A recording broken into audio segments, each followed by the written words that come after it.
ఓం శ్రీ మాత్రే నమః. ఓం గురుభ్యో నమః. ఓం శ్రీకృష్ణాయ నమః. అందరికీ నమస్కారం అండి. మాఘపురాణం 7వ రోజు 7వ అధ్యాయంలోకి వచ్చాము. ఇప్పటి వరకు ఆ శ్రీ మహావిష్ణువు దయ వల్ల చాలా చక్కగా జరిగింది. మీ అందరూ కూడా ఎంతో అభిమానిస్తున్నారు, ఆదరిస్తున్నారు. అలాగే శ్రీ మహావిష్ణువు మీ అందరికీ ఆరోగ్యాన్ని, ఐశ్వర్యాన్ని, అదృష్టాన్ని ప్రసాదించాలని మనస్ఫూర్తిగా కోరుకుంటూ వీడియోలోకి వెళ్ళిపోదామండి. వీడియోలోకి వెళ్ళే ముందు ఇదే మొదటిసారి మా ఛానల్ చూసినట్టయితే లైక్ చేయండి, షేర్ చేయండి, సబ్స్క్రైబ్ చేసుకొని పక్కన బెల్ ఐకాన్ ఉంటుందండి. ట్యాప్ చేసి ఆల్ బటన్ క్లిక్ చేస్తే మేము చేసే ప్రతి వీడియో మీకు నోటిఫికేషన్గా వస్తుంది. అలాగే ఈ వీడియోలపై మీకు సలహాలు సూచనలు ఏమైనా ఉంటే దయచేసి మా కామెంట్ బాక్స్లో కామెంట్ అయితే పెట్టండి. ఇక అధ్యాయంలోకి వెళ్ళిపోదామండి. 7వ అధ్యాయం. మృగశృంగుడు యముని గురించి వ్రతము ఆచరించుట. ఆ విధంగా ఏనుగకు శాప విమోచనమయ్యి తర్వాత మరల మృగశృంగుడు కావేరి నదిలో దిగి అకాల మృత్యు వాతబడిన ఆ ముగ్గురు కన్యలను బ్రతికించి నిమిత్తం యమధర్మరాజును గురించి తపస్సు చేసి ఆరంభించినాడు.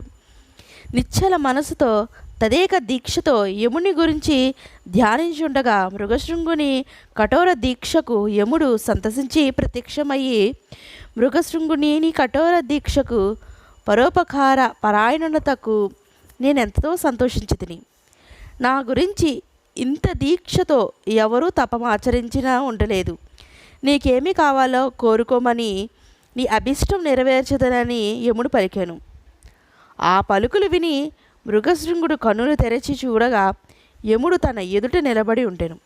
వెంటనే చేతులు జోడించి, మహానుభావ, ఎంతటి తపశక్తులకైనా సరే దర్శనం ఇవ్వని మీరు నాబోటి సామాన్యుడికి మీ దర్శనమిచ్చుట నా పూర్వజన్మ సుకృతం తప్ప వేరేమీ కాదు.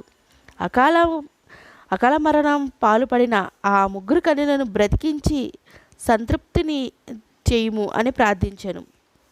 మృగశృంగుని పరోపకార బుద్ధికి, దయాద్రతకు, దయాహృదయానికి యముడు సంతోషించి తన కోరిక ప్రకారమే ఆ ముగ్గురు కన్యలను ప్రాణదానం చేయించింది. మృగశృంగ, నీ భక్తికి మెచ్చితిని. నీ పరోపకార బుద్ధి నన్ను ఆకర్షించినది. నీకు జయము అగుగాక అని యముడు దీవించగా, మహాపురుష, మిమ్ము సంతోషపెట్టుట సామాన్యమైనది కాదు. మిమ్ము స్తోత్రము చేసిన వారికి, స్తోత్రము విన్న వారికి జరణ మరణాలు కలగవు. అట్టి వారికి అన్ని విధాల శుభము కలుగుటగానే గ్రహించుము అని ప్రార్థించగా, అటులనే నీ కోరిక సఫలమవుగా కానీ యమధర్మరాజు దీవించి అదృశ్యమయ్యాడు. ఇట్లు మాఘపురాణం 7వ అధ్యాయం సంపూర్ణం. మాఘమాసంలో మాఘపురాణం వినడం అనేది మోక్షదాయకం. ఇలాంటి అదృష్టాన్ని నాకు కల్పించినందుకు ఆ శ్రీ మహావిష్ణు మనసా వాచ కర్మణ ప్రార్థిస్తూ విన్న మీ అందరూ కూడా ఎంతో సంతోషిస్తారని మనస్ఫూర్తిగా కోరుకుంటూ ఇంకొక మంచి వీడియోతో మళ్ళీ మీ ముందుకు వస్తాం.